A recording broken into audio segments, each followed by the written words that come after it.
어두운 밤, 별빛 하나 없는 음산한 산자락, 사람 하나 없는 고요한 공동묘지에 거친 숨소리와 땅 파는 소리가 울려 퍼진다. 또 왔구나. 저놈에게. 한 노인이 무덤가 근처를 지나가다 중얼인다. 언덕 위, 흙이 군데군데 파헤쳐진 한 무덤 앞에 하얀 진돗개 한 마리가 엎드려 있다. 진흙투성이가 된 발, 거칠게 부르튼 코끝, 그리고 무덤 위에서 절대로 눈을 떼지 않는 두 눈. 누가 다가가도 짖지 않고 물지도 않는다.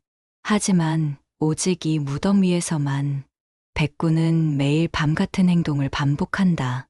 밤이 깊을수록 백구는 무덤을 향해 머리를 숙이고 천천히 그리고 집요하게 흙을 파헤친다. 그날도 그랬다. 새벽 3시 41분. 감시용 CCTV에 또렷하게 찍힌 장면. 백구가 파던 무덤 안쪽에서 무언가가 움직였다. 그리고 도와줘. 사람의 목소리였다. 무덤 속에서 들려온 분명한 인간의 목소리. 형, 아버지 돌아가셨어. 전화기 너머로 들려온 동생이 떨리는 목소리는 그날 아침의 공기를 뚝 끊어냈다. 이른 새벽, 형 김재우는 멍한 눈으로 침대에 앉아 핸드폰 화면을 한참 쳐다보았다. 아버지가 돌아가셨다고? 너무 갑작스러웠다. 병원에 입원한 것도 아니었고 멀쩡히 집에서 밭일도 다니시던 아버지였다. 산소에서 쓰러지셨대. 심정지 이미 늦었대.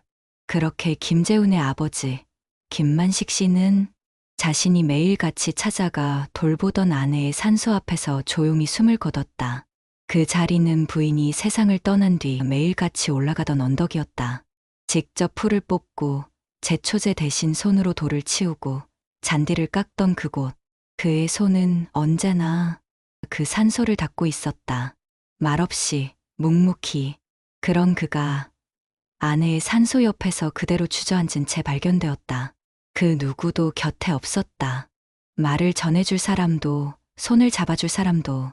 그의 곁에 남아있던 건 단 하나, 진돗개 백구였다. 시골 마을의 이장은 그날 아침 6시에 백구의 짖는 소리에 잠에서 깼다. 밤새 이상하게 시끄럽던 게 짖는 소리. 처음엔 멧돼지나 고라니 때문이라 여겼지만 계속되는 날카로운 짖음에 이상함을 느끼고 언덕을 오른 그는 풀숲에 쓰러진 아버지를 발견했다. 그리고 그 곁에는 흙투성이가 된 하얀 진돗개 백구가 아버지의 얼굴을 핥으며 울고 있었다. 백구는 그가 홀로 살던 농가에서 기르던 개였다. 순한 성격, 충성심 깊고 사람을 좋아하던 아이. 둘도 없는 사이처럼 붙어 다녔다. 이놈이랑 둘이 사는 게 낫지. 괜히 자식 키워봤자 소용없다. 그는 늘 웃으며 그렇게 말했지만 그 속엔 깊은 외로움이 서려 있었다. 장례는 조용히 치러졌다. 도시에서 올라온 자식들이 사흘간 머물다 정리했고 유골은 그의 아내 산소 옆 그가 생전에 고집하던 자리로 모셔졌다. 묘를 다지는 순간 백구는 주변을 빙빙 돌기 시작했다. 무언가를 찾는 듯한 눈빛, 땅을 바라보며 낑낑거리는 모습이 이상하긴 했지만 가족들은 주인이 그곳에 있으니 그런가 보다 생각했다. 하지만 이상했던 건 그날 이후 백구는 매일 새벽 그 무덤 위에 올라가 땅을 파기 시작했다는 것. 어휴 백구야. 왜 또 거길 파니? 아버지 장례가 끝난 지 며칠이 지나도 백구는 매일 밤 산소 언덕을 올랐다. 그리고 아무도 없는 어둠 속에서 무덤 위에 올라 흙을 긁고 다시 앉았다. 아침이 되면 백구는 흙투성이가 된 채 다시 농가로 내려왔고 동네 주민들은 하나둘 이상함을 느끼기 시작했다. 걔가 너무 슬퍼서 저러는 거 아닐까? 그러기엔 좀 집요하더라고. 매일 같은 자리야. 백구는 정확히 그의 무덤 위, 그 중에서도 머리맡 방향의 흙을 집중적으로 파고 있었다. 이 녀석. 주인이 보고 싶은가 보네. 처제일주는 금세 지나갔고 재우는 도시에 돌아가 일터로 복귀했다. 동생 재미는 아버지의 농가를 정리하고 백구를 맡기로 했다. 하지만 백구는 낯선 집을 극도로 거부했다. 먹지도 자지도 않고 틈만 나면 다시 언덕을 향해 뛰어올랐다. 결국 재미는 포기했다. 이놈은 거기가 집인가 봐. 산소 옆에 지낼 수 있게 마당을 열어줘야겠어. 그래서 백구는 다시 아버지의 무덤 근처에 풀려났다. 산소에서 조금 떨어진 작은 움막을 만들어주고 먹이와 물을 채워줬다. 그렇게 백구는 무덤 아래에 살기 시작했다. 백구가 또 땅을 팠어요. 밤새요. 이장은 우연히 산에 올라가다 그 장면을 다시 보게 된다. 깊게 파인 무덤의 한쪽 가장자리, 흙은 이미 무너져 있었고 그 자리에 백구가 피를 흘린 채 앉아 있었다. 발톱이 찢어졌고 코끝엔 상처가 생겼다. 그래도 백구는 그날도 그 자리에서 절대로 눈을 떼지 않았다. 이장은 이상한 생각이 들었다. 도대체 저놈은 뭘 찾는 걸까? 그리고 의심은 조용히 하지만 분명히 번져가기 시작했다. 무덤을 자꾸 파헤친다는 백구의 행동이 알려지자 마을 사람들도 불편해하기 시작했다. 요즘은 걔도 이상하네. 귀신 본 거 아냐? 아무래도 밤마다 돌아다니는 건 위험하지 않나. 결국 재미는 언덕 근처 나무에 작은 적외선 CCTV를 달기로 했다. 밤에도 자동으로 촬영되는 그 카메라는 예상치 못한 장면들을 기록하기 시작했다. 백구는 정확히 새벽 3시가 되면 움직였다. 천천히 무덤 위에 올라 한참 동안 앉아 있다가 정확히 머리맡 방향의 흙을 집요하게 팠다. 흙이 튀고 코피가 나고 숨이 거칠어질 때까지 그날도 그랬다. 그런데 새벽 3시 41분 화면이 흔들렸다. 무덤 아래에서 무언가가 움직였다. CCTV의 마이크엔 작은 숨소리 같은 노이즈가 들어왔다. 그리고 그 속에서 분명히 사람의 목소리처럼 들리는 소리. 도와줘, 여기 안에서. 형, 이거 좀 들어봐. 재미는 핸드폰을 조용히 형재훈에게 건넸다. 휴대폰 화면 속엔 CCTV에서 추출한 지난 새벽 3시 41분의 영상이 재생되고 있었다. 백구는 무덤 위에 앉아 있었다. 몸을 떨고 있었고 입을 벌려 숨을 몰아쉬었다. 땅을 파다 지친 듯 그대로 주저앉은 백구의 뒤에서 카메라에선 희미한 소리가 들렸다. 도와줘. 순간 재훈의 손이 멈췄다. 뭐야? 이거! 재미는 숨죽이며 말했다. 처음엔 바람 소린 줄 알았어. 근데 그 다음 날도 같은 시간, 같은 목소리가 또 나왔어. 둘은 입을 다물고 화면을 바라봤다. 그때 또 다른 소리가 이어졌다. 여기 춥다. 그리고 아주 미세하게 무언가 안에서 긁는 듯한 마찰음이 들렸다. 손톱으로 나무를 긁는 듯한 소리. 동네 이장은 말렸다. 말이 된다고 생각하냐? 무덤 안에서 사람이 말을 해. 벌써 장례 치른 지 2주가 넘었어. 하지만 재민의 얼굴은 굳어 있었다. 형, CCTV가 망가진 것도 아니고 우리 둘이 같이 들었잖아. 누군가 무덤 밑에 뭘 숨겼거나 뭔가 잘못된 거야. 재우는 손을 턱에 올리고 중얼였다. 설마, 그럴 리가. 하지만 불안은 이미 커지고 있었다. 무덤에 무언가 잘못된 게 있다는 감각적인 직감.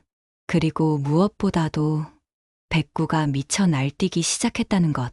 다음 날 새벽 이장님이 언덕길을 지나던 중 백구가 갑자기 달려들어 소리를 질렀다. 얘가 사람 잡게 생겼네. 밤마다 미친 듯이 짖더니 이장은 다시 재훈을 찾아왔다. 이제 걔를 내려야겠어. 산소가 다 망가진다니까. 재훈은 백구를 찾아 언덕에 올랐다. 그런데 백구는 산소 앞에 웅크린 채 심하게 떨고 있었다. 땅은 이미 깊게 파헤쳐져 있었고 무덤의 흙 일부가 아래로 꺼진 상태였다. 그리고 그 꺼진 틈 사이로 무언가 하얀 천 조각이 보였다.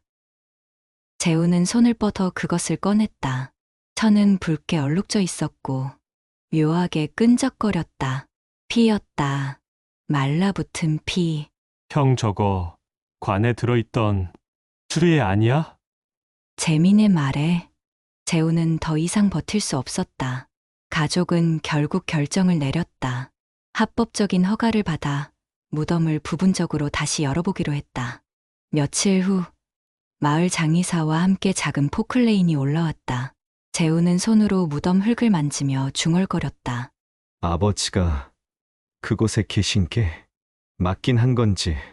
그리고 땅을 파기 시작한 지 채 1시간도 되지 않아 중장비 기사가 갑자기 소리를 질렀다. 잠깐만요. 이거 이상한데요. 관이 모습을 드러냈을 때 모두는 숨을 삼켰다. 나무는 갈라져 있었고 뚜껑은 느슨하게 열려 있었다. 그리고 그 안엔 아무것도 없었다. 아버지의 유골도 수의도 그 어떤 것도 텅 빈 관 속은 비어 있었다.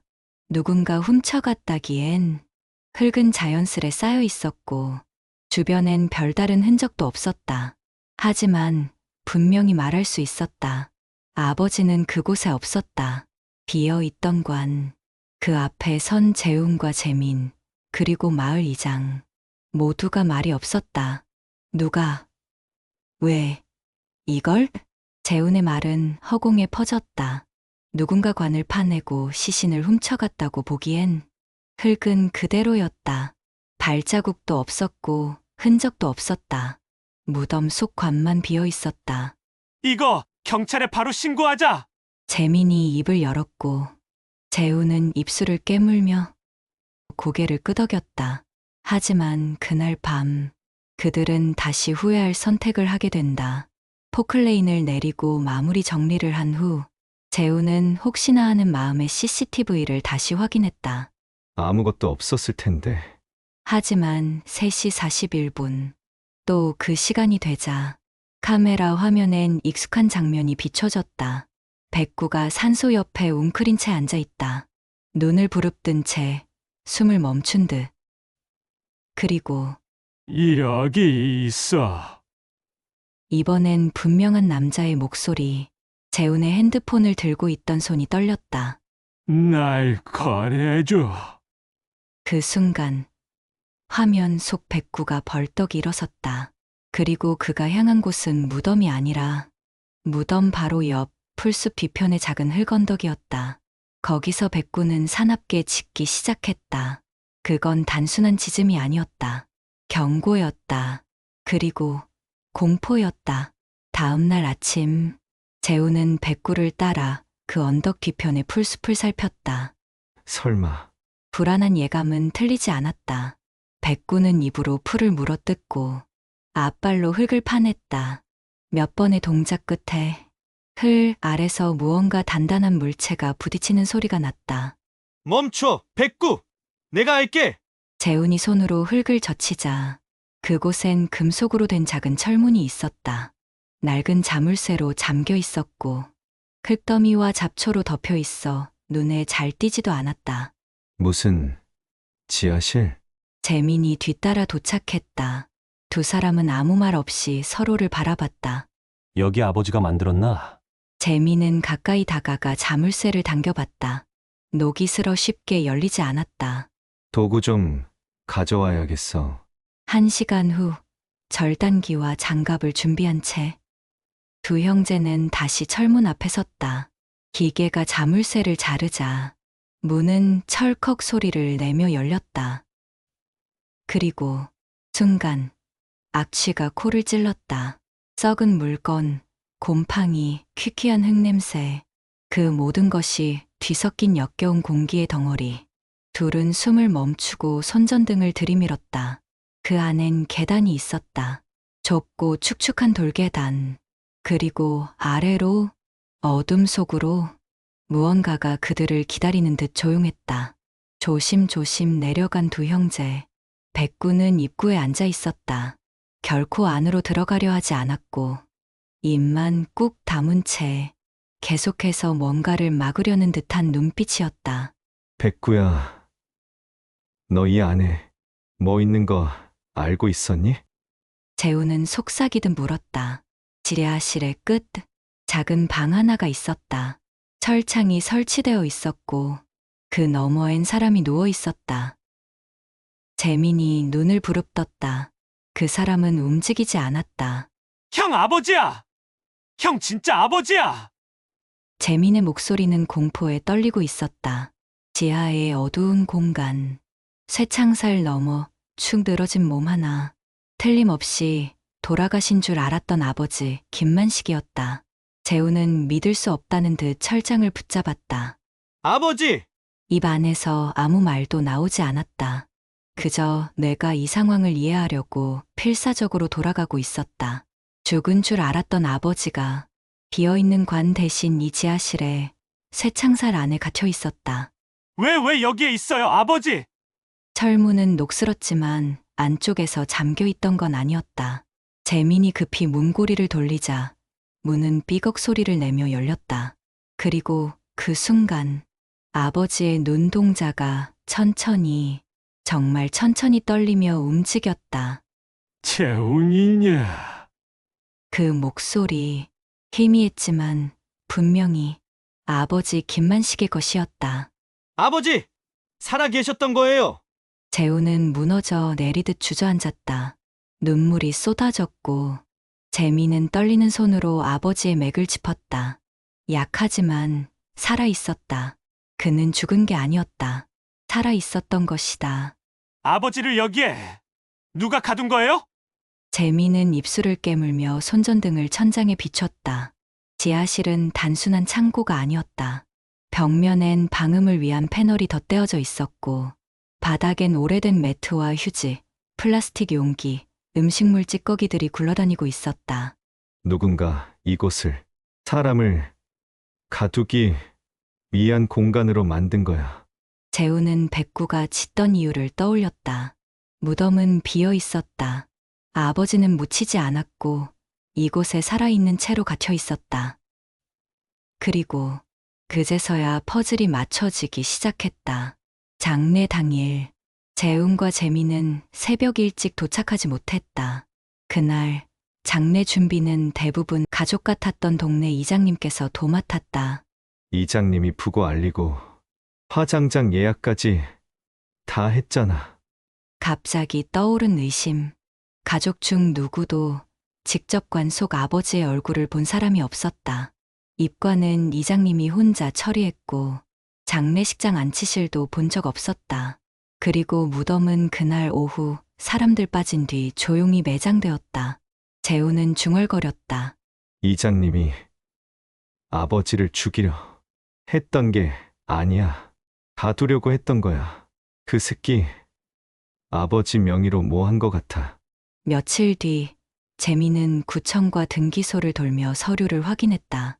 놀랍게도 아버지의 밭과 집, 그리고 예금 계좌 일부가 사망 당일을 기준으로 이장님 명의로 위임 이전되어 있었다.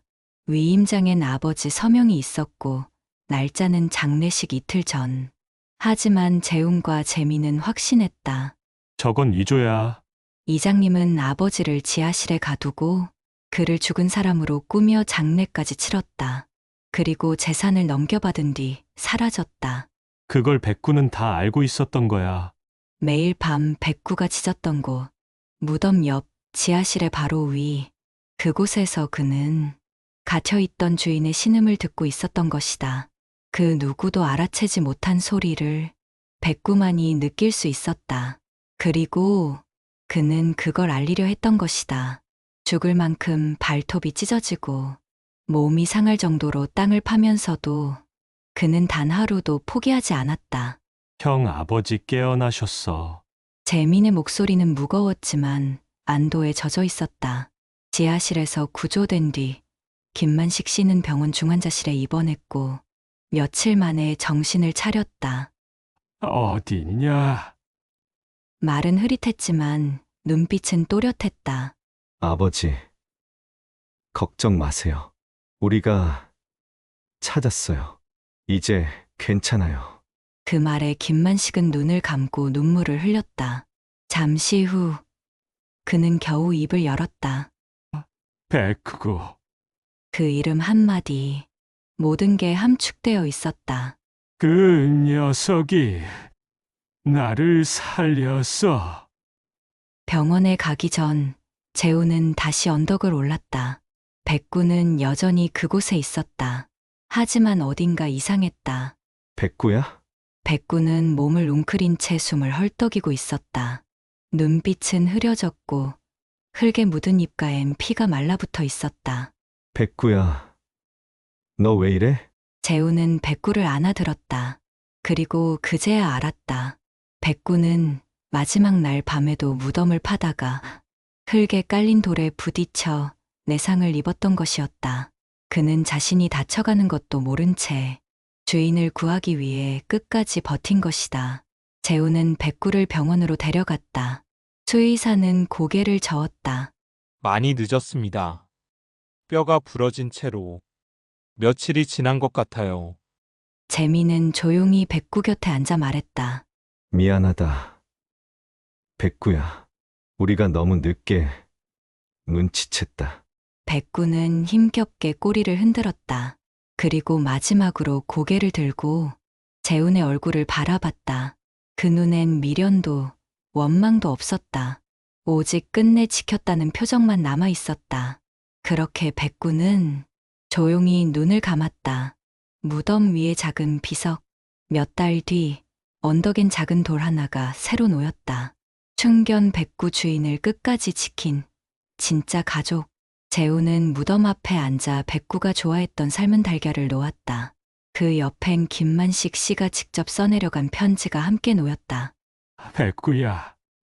너 아니었으면 나는 이 세상에 없었을 게다. 사람보다 낫다는 말, 내 덕에 믿게 됐다. 이젠 편히 쉬거라. 다음 생엔 내가 되어 너를 지켜주마. 무덤 관리인이 찾아왔다. 그는 조심스럽게 품 안에 무언가를 꺼냈다. 하얗고 작고 눈망울이 똑 닮은 진돗개 새끼 한 마리. 백구가 몰래 새끼를 낳았더군요. 근데 이상하게 이 아이가 언덕을 올라가는 버릇이 있어요. 재미는 아이를 품에 안았다. 그 눈빛은 마치 무언가를 기억하고 있는 듯 반짝이고 있었다. 몇 달 뒤 언덕 위 무덤 앞 작은 진돗개가 그 자리에 앉아 있었다. 이름은 하늘. 백구가 바라보던 그 하늘을 본떠 붙인 이름이었다. 하늘은 그의 무덤 앞에 조용히 앉아 낮은 울음으로 무언가를 전했다. 어쩌면 그건 백구가 전하지 못했던 마지막 말일지도 모른다. 잘 지내세요. 주인님,